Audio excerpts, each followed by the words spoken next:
Pre da se podsjetimo kako se rešavaju neke najjednostavnije jednačine.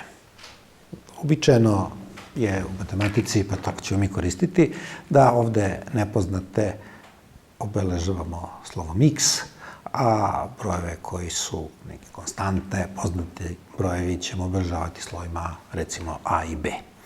Pa, najpre da pogledamo jednu najjednostavniju jednačinu kod koje je nepoznati sabirak. To je bila jednačina oblika x plus a jednako b. Kako se odavde nalazi x? Pa tako da je x jednako zbir b minus ovaj poznati sabirak a. Naprimer, x plus 9 jednako je 7. X je jednako 7 minus 9, odnosno x jednako minus 2. Dakle, broj minus 2 je rešenje ovakve jednačine. Ponovit ću još jednom, nepoznati sabirak se nalazi tako da se od zbira oduzme poznati sabirak. Kako se nalazi nepoznati umanjenik? X minus a jednako b. Pa tako da se umanjilac doda razlici.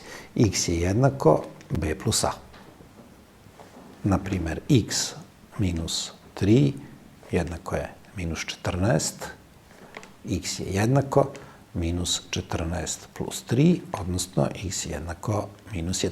Broj minus 11 je rešenje ove jednačine. A kako se nalazi nepoznati umanjilac? Ako imamo jednačinu a minus x jednako b, tada broj x nalazimo kao razliku umanjenika a i razlike b. X je jednako a minus b.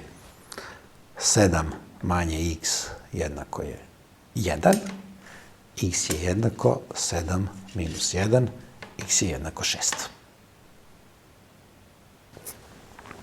Ako imamo jednačinu sa nepoznatim činiocem, dakle jednačinu oblika x puta a jednako b, tada taj nepoznati činilac x, podsjećam a i b su poznati brojevi, x određujemo tako što podelimo proizvod poznatim činiocem a.